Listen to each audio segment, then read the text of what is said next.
Welcome back to Daybreak on this 30th day of July 2020, and it's been 24 days since President Kenyatta announced the first reopening of the economy, specifically talking about the areas that had had a secessional movement, the lifting of the timelines for the operations of eateries and restaurants, as well as the resumption of operations in the tourism sector. And joining us this morning to talk about this is Michael Macharia, who is the Chief Executive Officer of the Kenya Association of Hoteliers and Caterers. Good morning, Macharia. Morning, Sam.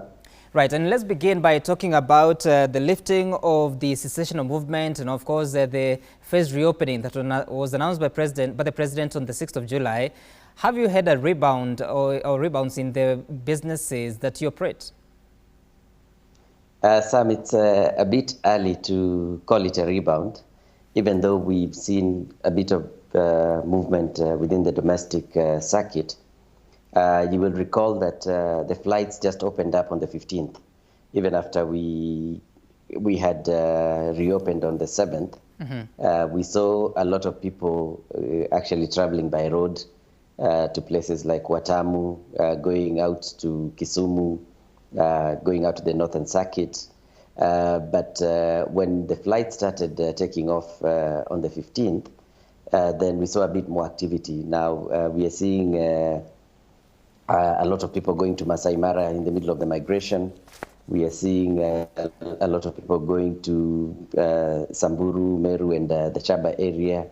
We've got a bit of activity in Taita Taveta, even though there was some wildfires there. And then, of course, the coast. There's quite a bit of interest at the coast. When we launched flights to the coast about 10 days ago, we saw them doing about 3/4 of the capacity, which was very, very good. So hotels in Diani, Mombasa, Kilifi area, and Lamu are beginning to see some clients. The occupancies are not as we would want them to be. Obviously, when we shut down in March, we were doing around 70 to 80% occupancy. So right now we're just picking up at about 20%, crawling up to 30%. And hope by Saturday, when the international flights start coming back, that we'll see a lot more in terms of movement of tourism. Right. And let's talk about the actions that you have had to take, because after 6th, of course, some people thought that now we can return to normalcy, but there is still that cautious optimism that people are still afraid of catching the infection. So what have you done to ensure that your services remain safe for your clients? On our side, Sam, you'll recall we are the ones who sat down and proposed protocols very early on into the crisis when we had to accommodate people who were taken into quarantine. And you recall that we accommodated over 2,000 customers at that time.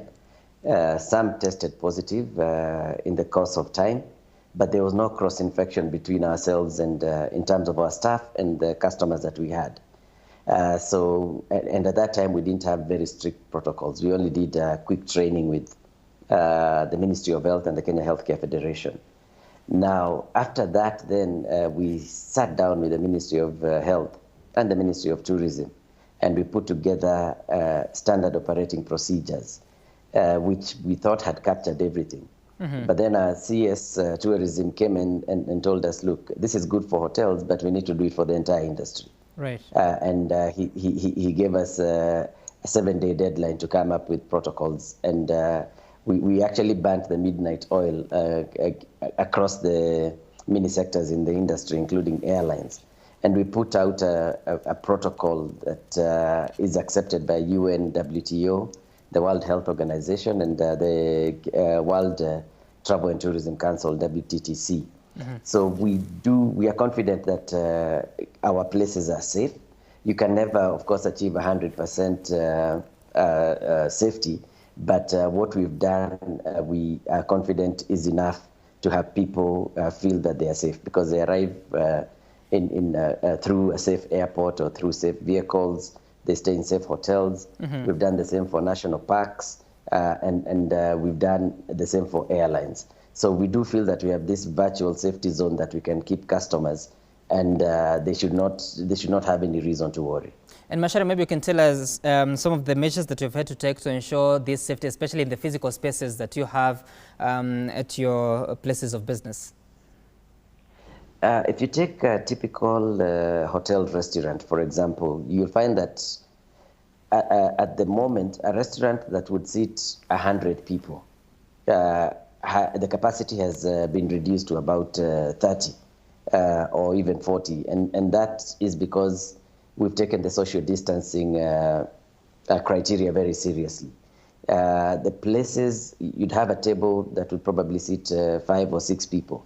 We've reduced that to a maximum of 4, and we have tables of 2.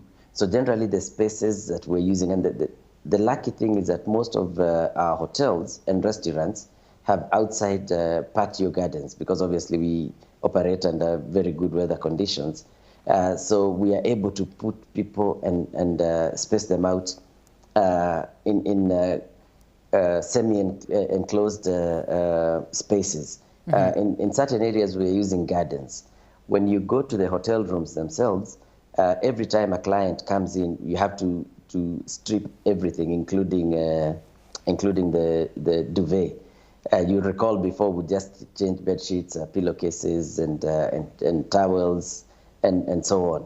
But now we've got a protocol that you must clean everything with disinfectant, and you must disinfect the hotel room. So that hotel room will have to stay at least a day without being used, so that the disinfectant can take effect. The kitchens, we've looked at the kitchens, we've looked at the public areas, we've looked at the staff areas where the staff come in, the changing rooms, the uniforms. It's a whole big document that makes sure that we don't have this. We've got temperature checks, we have wash basins at almost every point, and we provide sanitizers. And we've also put out, which is very, very important, signage to show that, keep distance here, what are you supposed to do there, what happens if your temperature is above 37.5, which is the red flag according to the Ministry of Health. So we've done all these things to ensure that our clients are safe and they don't encounter any problems, and that cross-infection is minimal in our places. Right. And we've also tested our staff. Macharia, I would imagine that takes a toll on you, especially when it comes to cost. So if you have to leave a room for at least a day without being occupied, how does that affect business in as far as the traffic that you're receiving currently of guests coming to your facilities? In the old days, you would have what was known as a turnaround, back-to-back sales of rooms, where people would leave and others would just go in. So what we will see as we go ahead is that the kind of revenues that we were making prior to COVID will have to be very, very depressed at the beginning. We have also seen that we've invested quite a bit. You'll recall that we struck a deal with the Ministry of Health to give us to deliver tests for 1,000 bob per staff. So you find hotels have, a typical hotel would have about 200 staff members.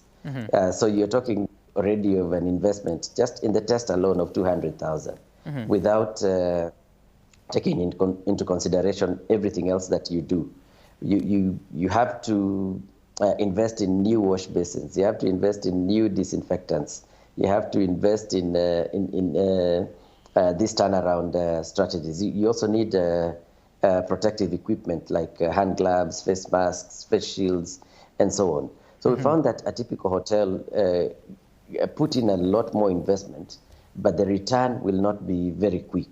But the health and safety of our customers and our staff is a key priority. So we must then use this opportunity of low business to try and invest. There's somebody who was on the show just now, I think the lawyer talking about flying back. We're also doing the same within the industry. But we will see that the kind of revenues we were making before will be very, very depressed, and it will take a bit of a longer time to recover. And this will come with also all sorts of issues for staff and for the investors themselves. Right, and of course now the latest, Macharia, is that the president said that restaurants and eateries will have to close by 7 p.m. They also not be allowed Yes. to sell any alcoholic drinks. How does this affect your Yes. business further? That has sent us into a tailspin of sorts, because we discussed this at the ministry. We discussed this with other stakeholders, and we put out protocols, and we knew that these protocols would be able to protect our people. When you take an industry like ours, entertainment and tourism are very, very intertwined. So you find that you've got somebody who is arriving and they want to have a meal with a glass of wine, for example, or they want to have a meal with a bottle of Tusker, which is now a renowned Kenyan brand. So they can no longer do that. The whole culinary experience of delivering a meal with a drink will now not be possible. So it will affect sales. So you'll find that a lot of people will now start thinking, should I go to that destination or wait until they review that particular rule?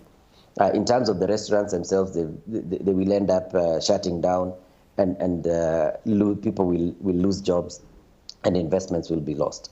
The difficulty we are having with this is that we actually did all the protocols, and we were doing a self-policing, a self-regulation by taking constant checks and finding what our people are doing.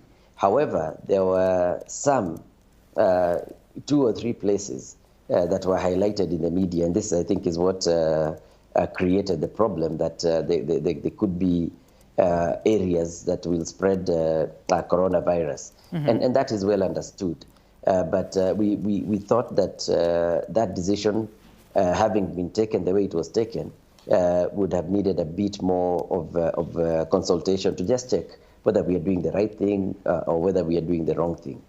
Now, on our side, we are inviting international clients from 1st of August. Restaurants are closing at 7, flights arrive at 9 o'clock in the night, some even very late in the night at midnight. So, and you know very well that airlines are no longer serving meals because of the same problem. So we will have an issue where you have a client who's traveled between 8 and 23 hours with connections, then they arrive at your hotel at 10 p.m. at night, right, and you cannot serve them with a meal. Then you cannot serve them with a drink. So it creates all sorts of problems, and we would like this to be put back on the table so that we can discuss it further and see how we can be able to assist our clients. Okay, all right. Michael Macharia, the CEO of Kenya Association of Hoteliers and Caterers, speaking to us on the plight of hoteliers, the impact the pandemic has had, and also the latest measures that have been announced by the Cabinet Secretary and the President in as far as the closure time and what products can be sold in those facilities. Thank you so much, Macharia. We take a short break here on Daybreak. On a return, we'll be speaking to the Speaker of the Nairobi County Assembly, that is Beatrice Elachi, and the conversation is around the chaos of Nairobi, or is it the assembly of goons and guns? We'll be talking about that. You can send in your questions and concerns about Nairobi and the style of leadership that you've seen. We'll be back in a moment.